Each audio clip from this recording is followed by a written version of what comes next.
दोस्तों, आज की घटना चौंका देने वाली है कि एक महिला की एक पोस्टिंग होती है एक सरकारी स्कूलों में। और जैसी होती है बिहार के सरकारी स्कूलों में, इनका पोस्टिंग होने के बाद अच्छी तरीके से जॉब करती है। अब एक मंथ भी नहीं गुजरता है, एक मंथ के बाद ही दो लड़कों से अवैध संबंध हो जाता है। और इस बात की जानकारी जब पति को मालूम चलता है तो पति और उस बॉयफ्रेंड के बीच में इस लड़की के काफी रिश्ते जो रहता है और जो दोस्ती रहता है इसको तार तार कर देता है, जिसमें से दोस्तों एक का कत्ल हो जाता है। आज इसी कत्ल के कहानी को मैं उजागर करने वाला हूं, परत दर परत समझाने का दोस्तों मैं कोशिश करूंगा कि एक ये जो घटना है ये घटना है उत्तर प्रदेश का। नमस्कार, आदाब, सत श्री अकाल दोस्तों, मेरा नाम रामजी राज है। आप लोग से विनती है कि सब्सक्राइब करना इस वीडियो को न भूलें। और मैं जो भी घटना लाता हूँ रोज प्रतिदिन न्यू कहानी लाता हूँ, और इंडिया में जो भी क्राइम सच्ची घटना रहता है वही मैं लाता हूँ, अन्यथा अदरवाइज मैं ऐसे नहीं लाता। चलिए अब चलते हैं एक कहानी के ऊपर। एक कहानी दोस्तों है, ये है उत्तर प्रदेश का, और उत्तर प्रदेश में एक जिला पड़ता है लखीमपुर। और इसी जिले के अंतर्गत एक थाना है फुलवेहर थाना, और इस थाने के क्षेत्र में एक गांव पड़ जाता है जो कि बखरिया गांव के नाम से जाना जाता है। इसी गांव के अंतर्गत एक युवक रहा करता है। एक किसी मकान में अच्छी तरीके से फैमिली गुजर करते हैं, जिसमें से मुखिया का नाम रहता है माघव। और माघव बेचारा गरीब फैमिली से बिलोंग करता है। इन्होंने इस माघव ने अपना खेती को देख रेख करने के लिए कभी सुबह कभी शाम दिन भर अधिकतर खेतों में रहना पड़ता है। इन्होंने इस माधव ने एक गेहूं का खेती कर रखा था, और सुबह जैसी अपना सारे व्यवस्था खेत पटाने के लिए करता है मोटर वगैरह लगा करके, और सुबह पड़ती है फिर शाम पड़ती है। लेकिन शाम के होने के बाद जैसे ही 7 बजता है शाम में, तो देखता है कि छोटा बहुत और बचा हुआ है, तो इसलिए इन्होंने रात भर और छोड़ देता है दूसरे क्यारी में, यानी कि खेतों में पानी जाने के लिए।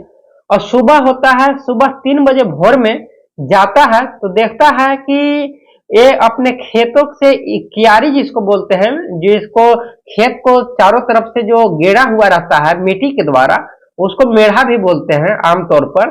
उसमें पानी जो लगा हुआ था वो मुश्किल से 3 इंच से ज्यादा पानी नहीं था, 3-4 इंच का ही था। लेकिन इस माधव का कहना था कि अपना अंदर एक सोच विचार कर रहा था कि काश मैं ये जो पूरे जो खेतों में लबालब पानी भर जाए तो अच्छा रहेगा, इसलिए और 1 घंटे तक छोड़ देता है। अब बीच के खेत में जाकर के गेहूं में देखता है कि बीच में खेत में अच्छी तरीके से पानी गया है या नहीं गया है।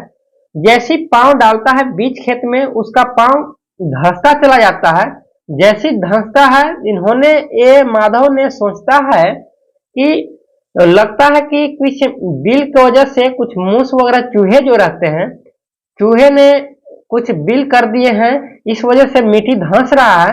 तब से फौहरे लेता है, फौहरे से इधर उधर कुचलता है, वहां पे कुछ गेहूं भी बर्बाद होता है। तब से अंदर से ही एक व्यक्ति का हाथ नजर आता है, और जैसे ही दोस्तों व्यक्ति का हाथ नजर आता है वो डर जाता है, वहां से फौरन अपने खेतों से बाहर आता है। और आसपास के तमाम लोग जो भी खेतों में काम करते हैं किसान भाइयों ने, उन लोग को बुलाता है, और बुलाने के बाद काफी थरथरा रहा था, कांप रहा था, और बताता है कि मैंने खेत में पानी लगा रहा था, और इसी दौरान में मैं बीच खेत में गया तो एक व्यक्ति का एक हाथ नजर आया। जैसे वहां के सुनते हैं उन लोग भी चौंक जाते हैं। और दोस्तों, ऐसी कहानी यदि कोई सुनाए तो चौंकने वाली बात ही ऐसी है कि चौंके भी क्यों ना। और जैसे चौंकते हैं लोग, वहां पे ग्रामीण लोग भी पहुंचते हैं। पहुंचने के बाद खेतों की तलाशी ली जाती है, तो मालूम चलता है कि एक हाथ तो नजर आता है, लेकिन डर की वजह से भूत प्रेत का ग्रामीण क्षेत्रों में ज्यादा विश्वास रखते हैं। इस वजह से उस लाश को फेंकते नहीं है, दूर से ही। और वहां के सीनियर जो व्यक्ति थे उन्होंने प्रशासन को इंफॉर्मेशन देती है। जैसी प्रशासन को इंफॉर्मेशन मिलते ही प्रशासन ने अपने टीम को लेकर के दोस्तों इस खेत के माधव के खेत के मौके वारदात पर पहुंचती है तो देखती है कि एक डेड बॉडी जो है हाथ जरूर दिख रहा है। अपने टीम को लगा देती है और उस लाश को गड्ढे से निकाला जाता है तो मालूम चलता है कि ये किसी महिला का एक शव है। किसी ने चाकू या धारेदार हथियार के द्वारा दोस्तों इसको कत्ल कर दिया है। और जैसे ही ग्रामीण क्षेत्रों के कई गांव के लोगों ने टूटते हैं, इकट्ठे होते हैं, उसमें से एक जो युवक रहता है वो काफी रोने लगता है, चिल्लाने लगता है, बोलते ये लाश जो है महिला का, ये लाश किसी और का नहीं है बल्कि सर ये जो लाश है ये लाश खुद अपनी पत्नी का ही है। जैसी सुनता है तो प्रशासन में भी चौंक जाता है और कि आखिरकार एक घटना कैसे हुआ। तब से ही उस युवक से पूछा जाता है। प्रशासन बहुत हिफाजत तरीके से पूछती है कि बताओ क्या मसला है, क्या किस तरीके से अपना पत्नी जो है इसको हत्या किया गया। ये बताता है कि मुझे सर कुछ भी नहीं पता, मैं तो अपने रिश्तेदारों के यहाँ शादी विवाह के मैटर था वहां पे मैं गया था और अगले दिन मैं आया तो पत्नी को घर पे नहीं पाया, लेकिन मैं 2 दिन पहले ही रिपोर्ट में थाने में भी ये अपील कराया हूँ कि हमारी पत्नी 2 दिन से गायब है। गांव वाले को भी मालूम है, लेकिन किसने इसका कत्ल किया, किसने इसको इस गड्ढे में दफनाया है मुझे पता नहीं है।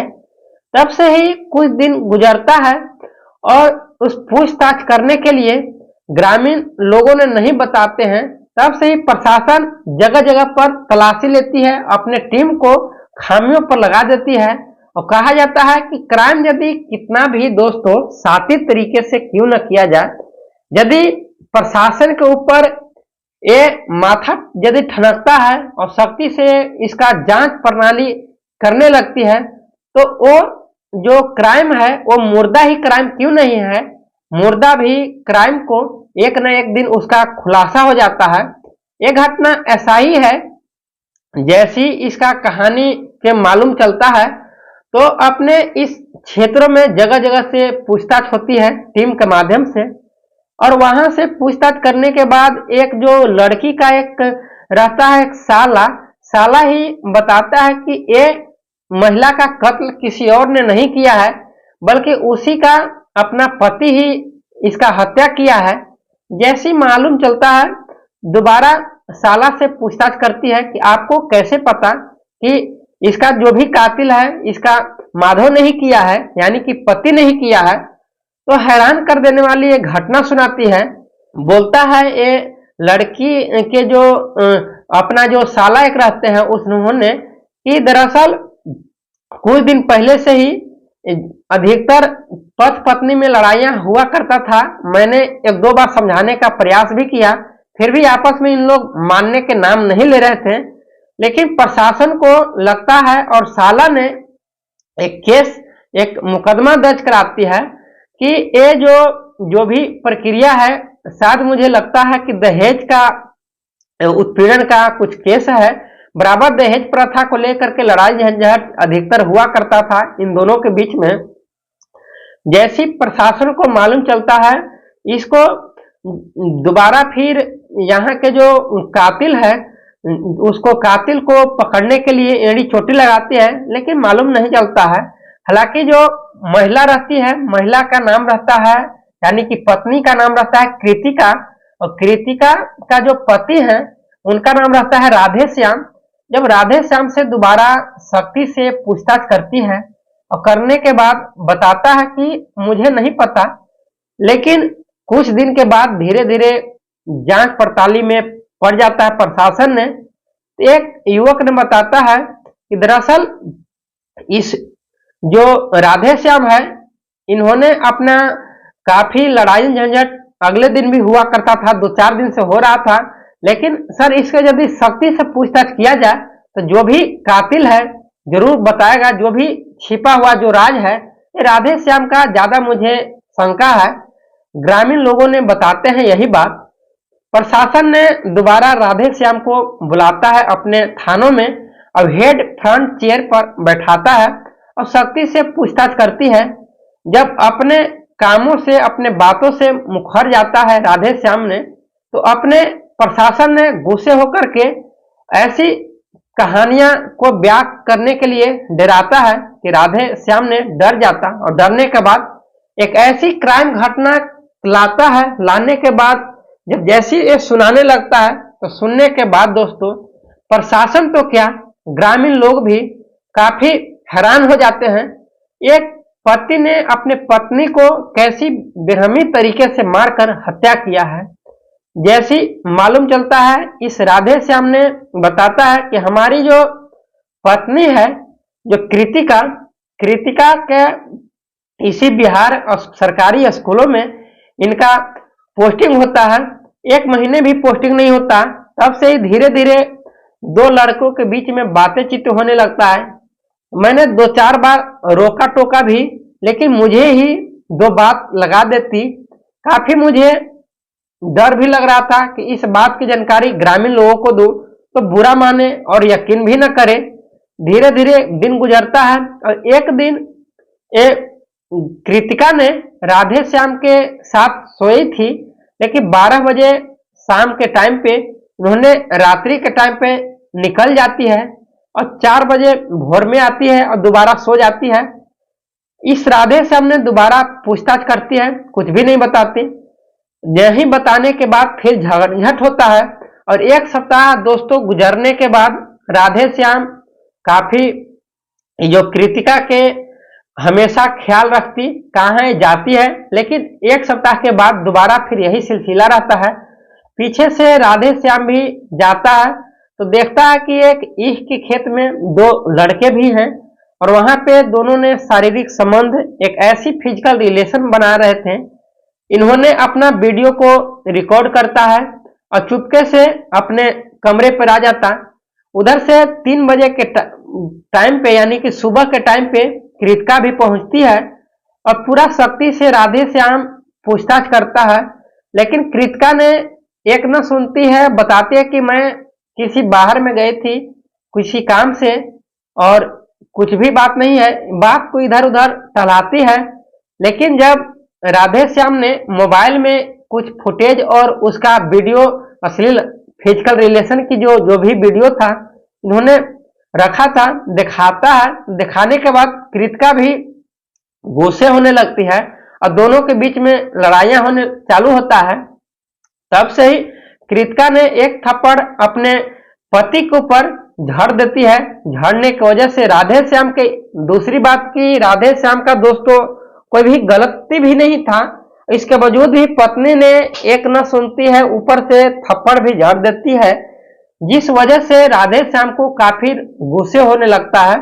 अरे बगल में कुछ अपने धारदार हथियार कुछ रखा हुआ था, और उसको ला करके और इस कृतिका को काफी बेरहमी तरीके से मार करके वहीं पे सुला देता है। और सुलाने के बाद उसका एक ठेला रहता है उस मजदूर का, यानी कि राधे श्याम का, और ठेले पर 4 बजे सुबह के टाइम पे जाता है गेहूं के खेतों में, और गड्ढा खानता है, और वहीं पे उसको ढक करके वहां से फौरन भाग जाता है।